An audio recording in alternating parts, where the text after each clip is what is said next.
Hello dear students. बेटा आज हम लोग बात करेंगे आवर इन्वायरमेंट में इकोलॉजी और इकोसिस्टम क्या है। चूंकि आवर इन्वायरमेंट का मतलब ये है कि जो हमारा एक प्रकार का वातावरण है, जो इन्वायरमेंट है, उस इन्वायरमेंट की हम स्टडी कर रहे हैं। क्यों? क्योंकि हम लोगों को पता है कि इस इन्वायरमेंट में बहुत सारे प्लांट्स, बहुत सारे एनिमल्स और बहुत सारे माइक्रो ऑर्गेनिजम्स आ रहे हैं। तो आवर इन्वायरमेंट्स के अंतर्गत जिस टर्म्स को हमें स्टडी करना है वो टर्म है हमारा इकोसिस्टम। वो टर्म है बेटा इकोसिस्टम। स्टूडेंट्स, इकोसिस्टम एक साइंस की ब्रांच है। इकोलॉजी एक साइंस की ब्रांच होती है इकोलॉजी।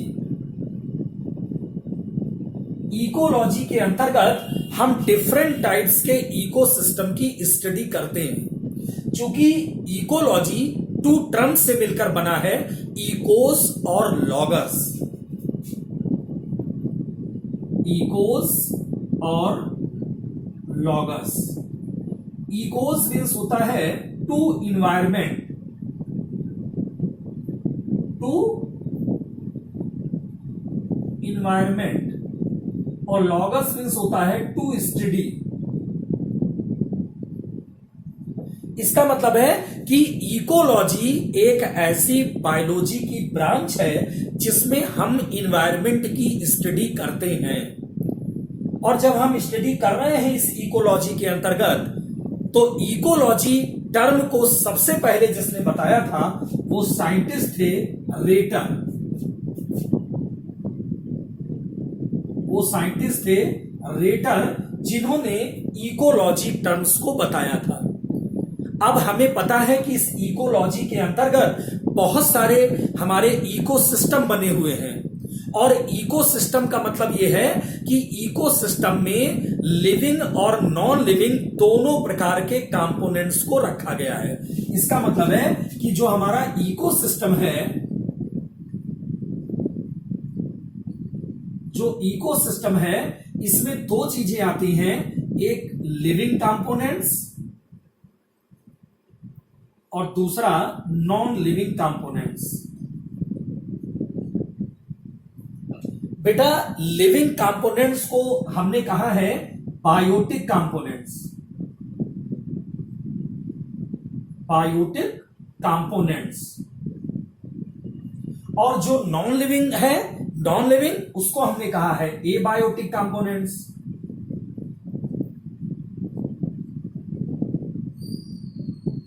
Abiotic components. तो इकोलॉजी के अंतर्गत हम किसकी स्टडी कर रहे हैं? इकोसिस्टम की स्टडी कर रहे हैं। और इकोसिस्टम बहुत सारे इकोसिस्टम हैं। नेचुरल इकोसिस्टम भी है और आर्टिफिशियल इकोसिस्टम भी है। नेचुरल इकोसिस्टम में आप देखते हो जैसे grass ecosystem, forest ecosystem, pond ecosystem, ये जितने भी हैं ये क्या नेचुरल इकोसिस्टम है, जिसमें पूरे लिविंग और नॉन लिविंग कंपोनेंट्स मिलकर पूरे उस इन्वायरमेंट को रेगुलेट कर रहे हैं। तो वो क्या है? हमारा नेचुरल इकोसिस्टम है। और आर्टिफिशियल इकोसिस्टम का मतलब क्या है? जो आर्टिफिशियली है। जैसे आर्टिफिशियल इकोसिस्टम में एक एग्जांपल हम आपको बताएं, मैन मेड इकोसिस्टम।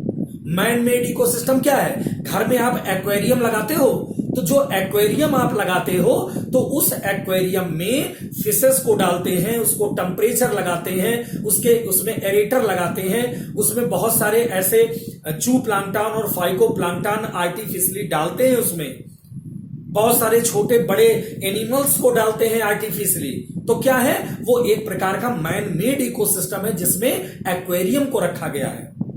लेकिन जो नेचुरल इकोसिस्टम है, pond ecosystem, grass ecosystem, forest ecosystem, उसमें बेटा लिविंग और नॉन लिविंग कंपोनेंट्स, दोनों प्रकार के कंपोनेंट्स इन्वॉल्व हैं। अब चूंकि इकोसिस्टम को जिसने बताया था वो एक साइंटिस्ट थे, एजी टेंसले।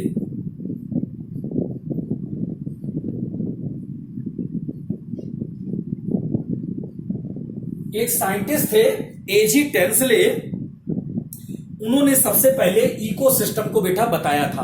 अब इकोसिस्टम को जब बताया था एजी टेंसले ने, तो उन्होंने बताया कि इस इन्वायरमेंट में जो भी इकोसिस्टम चल रहा है उसमें दो प्रकार के कंपोनेंट्स हैं, एक बायोटिक कंपोनेंट्स और एक एबायोटिक कंपोनेंट्स।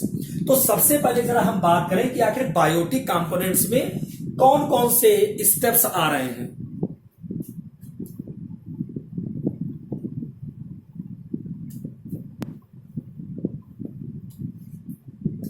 अब बेटा जरा हम देखें कि बायोटिक कंपोनेंट्स में कौन कौन से स्टेप्स आते हैं।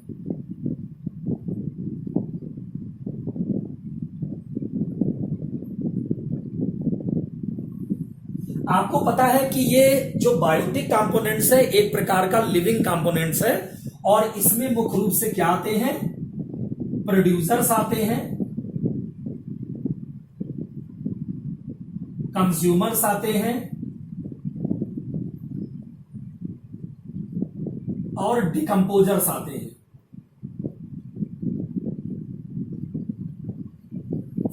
तो ये जो बायोटिक कंपोनेंट्स हैं जिसमें प्रोड्यूसर, कंज्यूमर और डिकम्पोजर्स को रखा गया है, अब आपको पता है कि प्रोड्यूसर्स क्या होते हैं, जितने प्रकार के ग्रीन प्लांट्स हैं, ग्रीन प्लांट्स एंड एल्गी, वो सब क्या है बेटा, प्रोड्यूसर्स हैं। क्योंकि जितने प्रोड्यूसर्स होते हैं they are also known as autotrophs. Autotrophs का मतलब क्या है, सेल्फ नरिशमेंट। ऐसे कंपोनेंट्स, ऐसे लिविंग ऑर्गेनिज्म जो सेल्फ नरिशमेंट करते हैं, वो सनलाइट की प्रेजेंस में through the process of photosynthesis अपने फूड को प्रिपेयर करते हैं स्टार्च के रूप में। तो आपको पता है कि ग्रीन प्लांट्स और एल्गी हैं क्योंकि इसमें पिगमेंट है, बहुत सारे अलग अलग पिगमेंट्स होते हैं। प्लांट्स में जो मेन पिगमेंट है वो क्लोरोफिल है। आपको पता है क्लोरोफिल बहुत सारे होते हैं, chlorophyll A, chlorophyll B, chlorophyll C, D, E, बहुत सारे क्लोरोफिल होते हैं। लेकिन प्लांट्स में क्लोरोफिल ए और बी सबसे ज्यादा रिस्पॉन्सिबल होते हैं उस फोटोसिंथेसिस की प्रोसेस को कराने के लिए। तो जो प्रोड्यूसर्स हैं वो कैसे हैं, जिसमें ग्रीन प्लांट्स और एल्गी को आपने रखा है। इसके अलावा कंज्यूमर में क्या आता है, अब कंज्यूमर तीन प्रकार के होते हैं, हमें पता है। एक होता है प्राइमरी कंज्यूमर,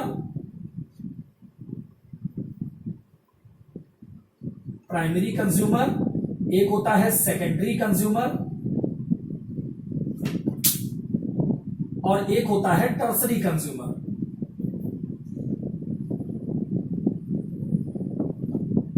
तो ये क्या है, प्राइमरी कंज्यूमर, सेकेंडरी कंज्यूमर और टर्सरी कंज्यूमर। कंज्यूमर का मतलब उपभोक्ता, जो दूसरों के ऊपर डिपेंड हो। तो ये कंज्यूमर किसके ऊपर डिपेंड है, प्रोड्यूसर्स के ऊपर। क्योंकि आपको पता है कि ये प्रोड्यूसर्स क्या है, ये सब ग्रीन प्लांट्स, एल्गी है। और कंज्यूमर में जो प्राइमरी कंज्यूमर होता है, आपको पता है कि प्राइमरी कंज्यूमर में मुख्य रूप से प्राइमरी कंज्यूमर क्या होते हैं, हर्बीवोर्स होते हैं बेटा, शाकाहारी होते हैं। और जो सेकेंडरी और टर्सरी कंज्यूमर होता है वो कार्निवोर्स होता है, मांसाहारी होता है। तो जैसे मान लीजिए प्राइमरी कंज्यूमर किसके ऊपर डिपेंड है, प्रोड्यूसर्स के ऊपर। सेकेंडरी कंज्यूमर किसके ऊपर डिपेंड है, प्राइमरी कंज्यूमर के ऊपर। और टर्सरी कंज्यूमर डिपेंड है सेकेंडरी कंज्यूमर के ऊपर। इसका मतलब ये क्या है, ये एक प्रकार का हमारा फूड चैन बन रहा है। जैसे मान लीजिए ये एक प्लांट है, इस प्रकार से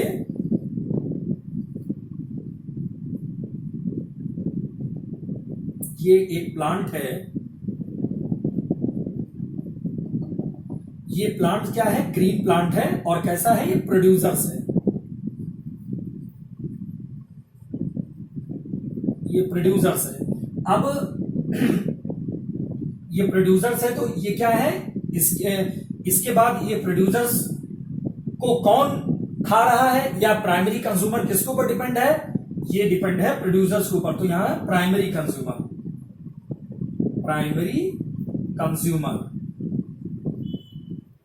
और प्राइमरी कंज्यूमर कैसे बेटा, हर्बीवोर्स शाकाहारी है। अब प्राइमरी के ऊपर कौन डिपेंड है, सेकेंडरी कंज्यूमर, ये भी क्या है, ये कार्निवोर्स है। कार्निवोर्स, और सेकेंडरी के ऊपर क्या है, टर्सरी कंज्यूमर। टर्सरी कंज्यूमर जिसको क्या बोलते हैं, टॉप कार्निवोर्स बोलते हैं, टॉप कार्निवोर्स। अब चूंकि ये हम देख रहे हैं कि प्राइमरी कंज्यूमर किसके ऊपर डिपेंड है, प्रोड्यूसर्स के ऊपर, सेकेंडरी किसके ऊपर डिपेंड है, प्राइमरी के ऊपर, और टर्सरी किसके ऊपर डिपेंड है, सेकेंडरी कंज्यूमर के ऊपर। इसका मतलब है कि मान लीजिए इस प्लांट को एक कौन खा रहा है, प्राइमरी कंज्यूमर, हर्बीवोर्स। मान लीजिए हर्बीवोर्स क्या है, गोट है, या मान लीजिए ग्रास होपर है। ग्रास होपर किसको खा रहा है, इसको खा रहा है, प्रोड्यूसर्स को। अब ग्रास होपर को कौन खाएगा, फ्रॉग खाएगा। फ्रॉग को कौन खाएगा, स्नेक खाएगा। तो इसका मतलब स्नेक जब उसके ऊपर डिपेंड है, सेकेंडरी के ऊपर, स्नेक ने फ्रॉग को खा लिया। अब इसके बाद क्या हुआ कि उसमें जो ईगल वगैरह हैं वो स्नेक्स को खाएंगे, और खाने के बाद जितना भी बचा हुआ पार्ट है उसको गिरा देंगे। और जब गिराएंगे तो वो क्या है, सॉइल में उसका क्या रिसाइकलिंग हो जाएगी, और सॉइल में जब रिसाइकलिंग हो जाएगी तो फिर से वो डिकम्पोज हो जाएगा उसी सॉइल में। तो ये क्या है, ये एक प्रकार का इकोसिस्टम है बेटा। ये इकोसिस्टम में क्या चल रही, फूड चेन चल रहा है। इसका मतलब है कि फूड चेन का मतलब क्या है कि प्राइमरी प्रोड्यूसर्स के ऊपर डिपेंड है, सेकेंडरी प्राइमरी के ऊपर, टर्सरी सेकेंडरी के ऊपर। इस प्रकार ऐसे चलता रहता है। तीसरा जो आता है, अभी तो हमने बात की प्रोड्यूसर्स और कंज्यूमर की, अब तीसरा आता है डिकम्पोजर्स। डिकम्पोजर्स का मतलब है जो जितने भी डेड मटेरियल हैं उसके ऊपर ये लगता है डिकम्पोजर्स। आपको पता है कि डिकम्पोजर्स में क्या आते हैं, जैसे बैक्टीरिया है, फंगस है, ये सब क्या है, डिकम्पोजर्स है। बैक्टीरिया, फंगस, ये सब क्या है, डिकम्पोजर्स है। मान लीजिए कोई बड़ा एनिमल है, वो क्या है, डेड हो गया है, तो उसके ऊपर डिकम्पोजर्स लग जाएंगे, बैक्टीरिया लग जाएगा, फंगस लग जाएंगे। और आपको पता है कि फंगस और बैक्टीरिया क्या है, डेड बॉडीज के ऊपर लगते हैं और उससे अपना फूड लेते हैं, उसको सिंपल कंपाउंड्स में उसको चेंज कर देंगे, उसकी रिसाइकलिंग कर देंगे, फिर से उसको सॉइल में मिला देंगे। तो ये क्या है, डिकम्पोजर्स हैं, जिसमें माइक्रो ऑर्गेनिज्म्स के रूप में बैक्टीरिया, फंगस ऐसे ऑर्गेनिजम्स को रखा गया है। तो ये क्या है, एक प्रकार की फूड चेन हमारी चल रही है, जिसको हमने बताया। तो ये तो हमने बात की कि ये बायोटिक कंपोनेंट्स है। अब एक कंपोनेंट्स होता है एबायोटिक कंपोनेंट्स। दूसरा क्या है, एबायोटिक कंपोनेंट्स।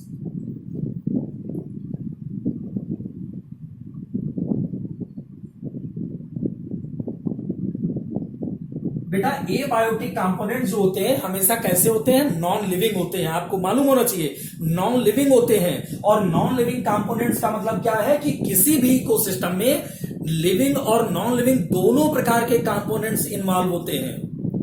मान लीजिए ये एबायोटिक कंपोनेंट्स है, इसमें क्या क्या आता है, इसमें आपको पता है लाइट है, टेम्परेचर है, गैसेस हैं, क्लाइमेट है, सॉइल है, गैसें हैं, बहुत सारी चीजें हैं एबायोटिक कंपोनेंट। मान लीजिए एक पॉन्ड है, तालाब है, तो उस तालाब में ग्रीन प्लांट्स भी हैं, छोटी बड़ी मछलियां भी हैं, मेढक भी हैं, फाइटोप्लांक्टन और जू प्लांक्टन्स भी हैं, माइक्रो ऑर्गेनिजम्स भी हैं।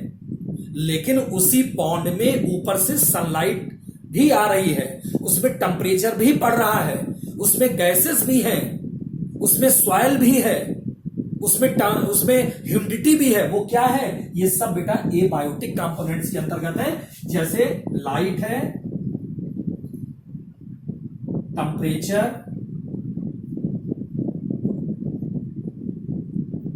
ह्यूमिडिटी, क्लाइमेटिक फैक्टर,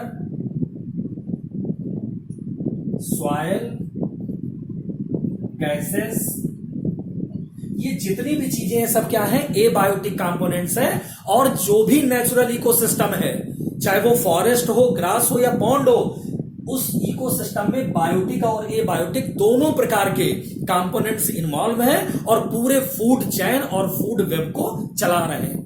देखिए डिफरेंस क्या है, फूड चेन और फूड वेब में क्या डिफरेंस है।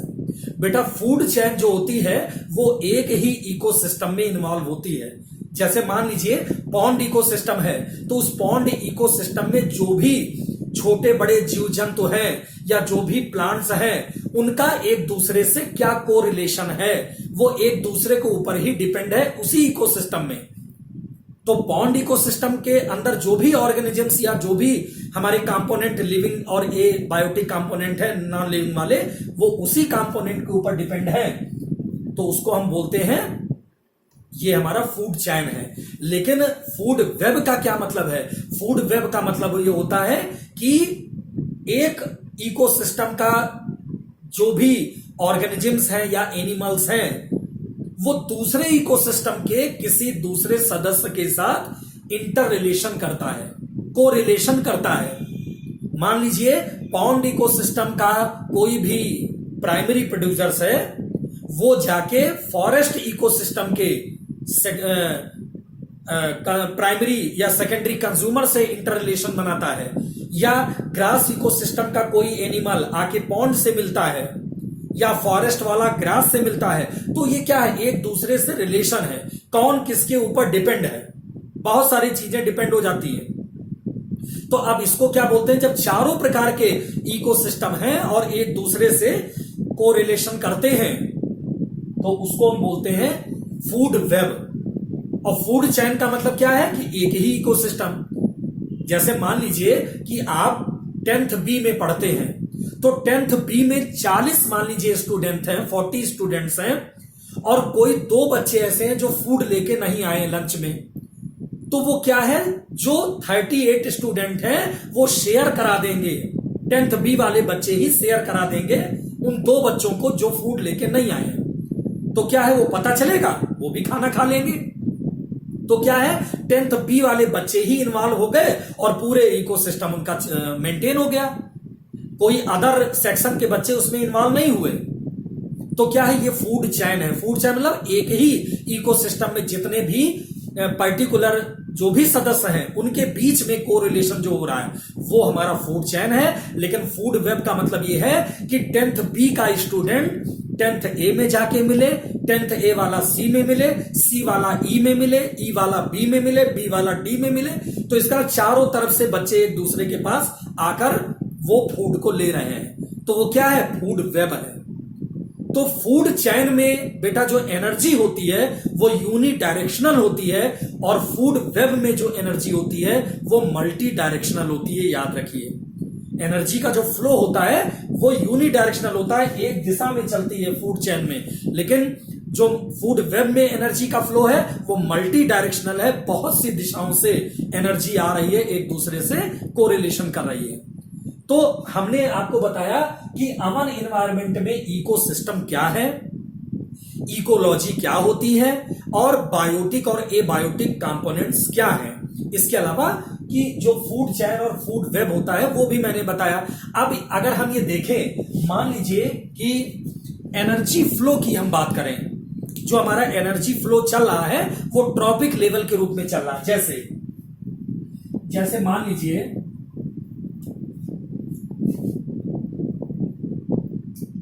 लीजिए ये एक पिरामिड है, इस प्रकार से एक हमने पिरामिड बनाया है ऐसे, और इस पिरामिड में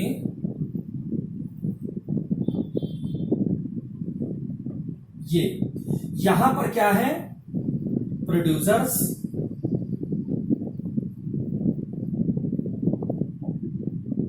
कैसे हैं? ग्रीन प्लांट्स के रूप में,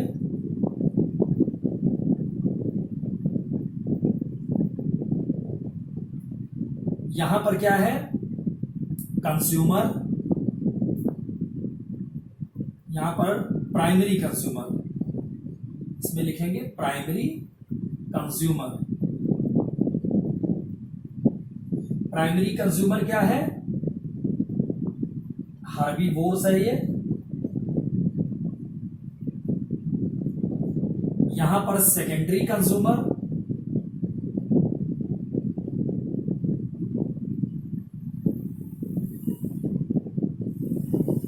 ये क्या है हमारा? कार्निवोर्स।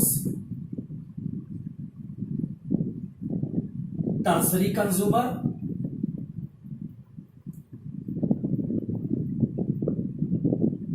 टर्सरी कंज्यूमर या टॉप कार्निवोर्स भी बोलते हैं इसको, ये भी क्या है, टॉप कार्निवोर्स। और ये सबसे ऊपर क्या है, डिकम्पोजर्स। तो आप देख रहे हैं कि ये एक क्या है, पिरामिड्स, इकोलॉजिकल पिरामिड्स दिखाया है। और इसमें एनर्जी फ्लो कैसे हो रही है, देखिए नीचे से ऊपर की ओर एनर्जी का फ्लो चल रहा है, एनर्जी का फ्लो चल रहा है। और पूरा ट्रॉपिक लेवल देखिए ऐसे बना है, नीचे से ऊपर। प्रोड्यूसर्स ग्रीन प्लांट है। अब ग्रीन प्लांट्स को कौन ले रहा है, प्राइमरी कंज्यूमर। प्राइमरी कंज्यूमर को कौन ले रहा, सेकेंडरी कंज्यूमर। सेकेंडरी कंज्यूमर को कौन ले रहा, टर्सरी कंज्यूमर। और टर्सरी कंज्यूमर डेड होने के बाद उस पर लग गए डिकम्पोजर्स। तो एनर्जी बढ़ती जा रही है, देखिए यहां पर 100% एनर्जी थी, अब एनर्जी बढ़ के यहां कम रह गई, फिर इससे यहां कम रह गई, फिर इससे कम रह गई। इस प्रकार एनर्जी बढ़ती रहती है, एनर्जी का फ्लो ऐसे बढ़ता रहता है और ये ट्रॉपिक लेवल के रूप में चलता है पूरा। इसको बोलते हैं इकोलॉजिकल पिरामिड्स बेटा। तो इसको हम बोलते हैं इकोलॉजिकल पिरामिड्स। और ये है क्या, ये ट्रॉपिक लेवल है, ट्रॉपिक लेवल। और ये एनर्जी इस प्रकार से फ्लो हो रही है, तो इसको नोट कर लीजिए।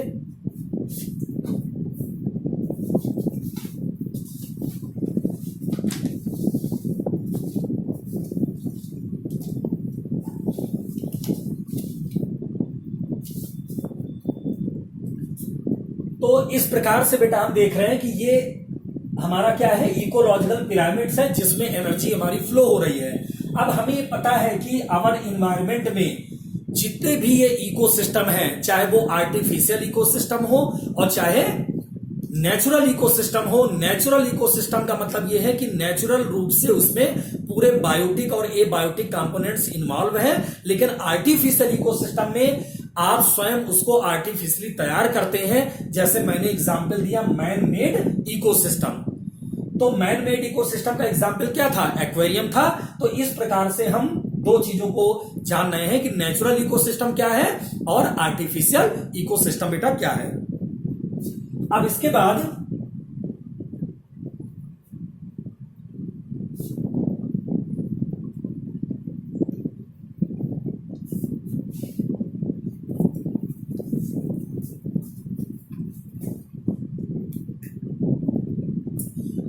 अगर एक डिफिनीशन हम आपको लिखें, ecosystem is also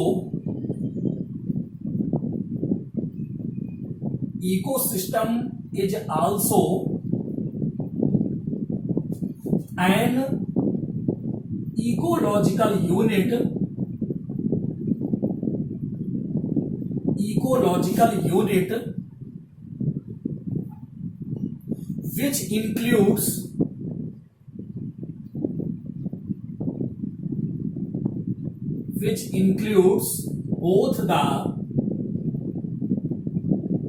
which includes both the living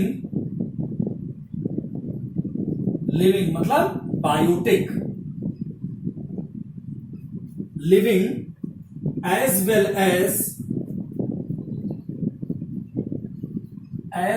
as non-living bracket में abiotic, living as well as non-living components of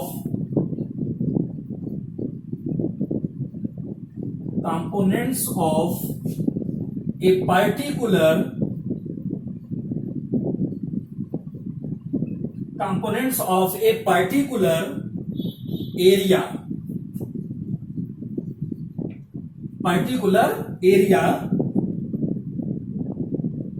Ecosystem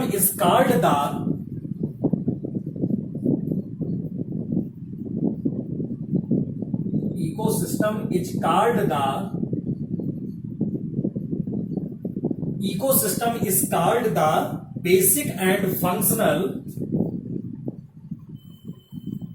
basic and functional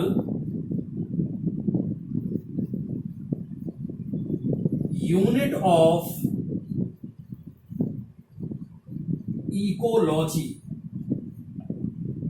तो बेटा ये क्या है, इसमें दो डिफिनीशन मैंने दिया है कि ecosystem is also an ecological unit which includes both the living as well as non-living components of a particular area।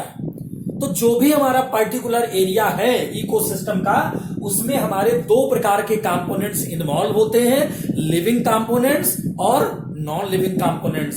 तो लिविंग कंपोनेंट्स हमारा बायोटिक होता है और नॉन लिविंग क्या होता है, एबायोटिक होता है। इसके अलावा ecosystem is called the basic and functional unit of ecology. ये इकोसिस्टम क्या है, एक बेसिक है इकोलॉजी की, फंक्शनल एक यूनिट है। ये इकोलॉजी की एक फंक्शनल यूनिट है क्या, इकोसिस्टम, जिसको एजी टेंसले ने प्रपोज्ड किया था। तो इस प्रकार से दो डेफिनेशन हमने आपको ये बताया।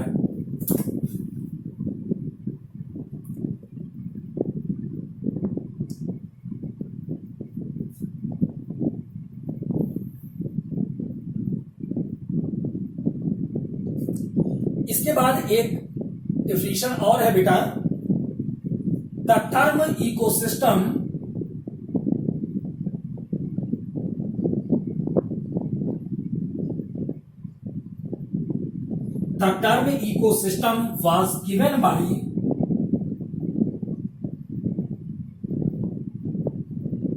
was given by A.G. Tansley, given by A.G. Tansley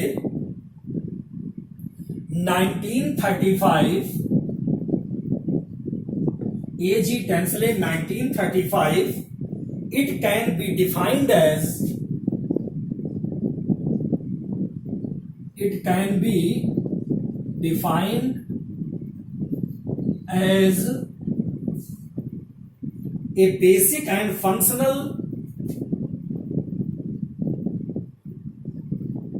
a basic and functional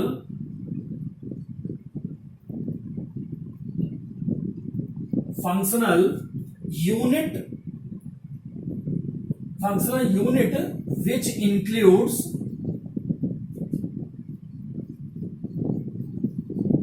includes all biotic and abiotic,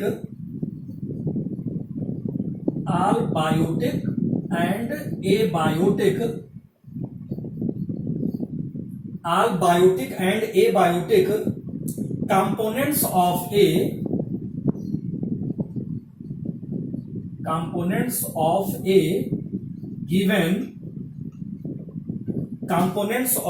given area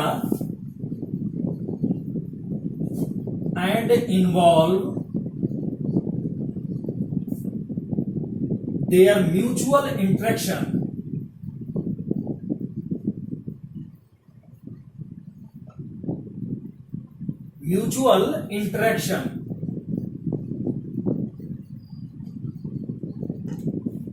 तो ये क्या है, ये आप देख रहे हैं कि टर्म इकोसिस्टम किसने दिया, एजी टेंसले 1935 ने इसको दिया था टर्म इकोसिस्टम। और उन्होंने ये बताया था, ये डिफाइन किया था कि it can be defined as a basic and functional unit which includes all biotic and abiotic components of a given area and involves their mutual interaction।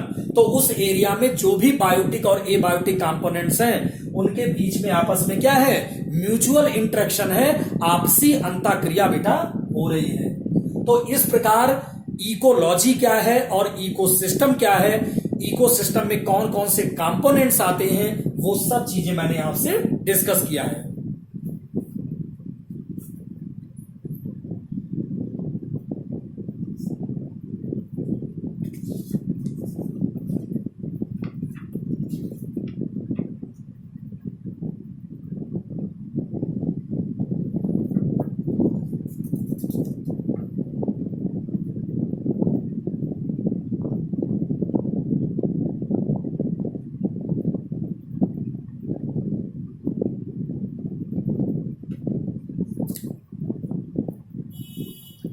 तो बेटा इस प्रकार से आज मैंने आपको बताया इकोसिस्टम क्या है और बायोटिक एबायोटिक कंपोनेंट्स क्या होते हैं, एनर्जी फ्लो कैसी होती है, ट्रॉपिक लेवल में कैसे एनर्जी फ्लो कर रही है, और ये मैंने आज आपको बताया है। अगले लेक्चर में हम आपको बताएंगे थोड़ा डिटेल में कि कैसे ट्रॉपिक लेवल में एनर्जी फ्लो होती है और कुछ डिफरेंस है नेचुरल इकोसिस्टम और आर्टिफिशियल इकोसिस्टम में। इसके अलावा मैंने आज ये भी आपको बताया कि फूड चेन और फूड वेब क्या होता है। फूड चेन में याद रखिए कि जो एनर्जी का फ्लो होता है वो हमेशा यूनी डायरेक्शनल होता है और फूड वेब में एनर्जी का जो फ्लो होता है मल्टी डायरेक्शनल होता है बेटा। तो इतनी चीजें मैंने जो बताया है इसको आप रिवाइज कर लीजिएगा और अगले टर्म पे हम कुछ और बात करेंगे अवर एनवायरनमेंट में इस इकोसिस्टम के अंतर्गत बेटा। ओके बेटा, थैंक्स।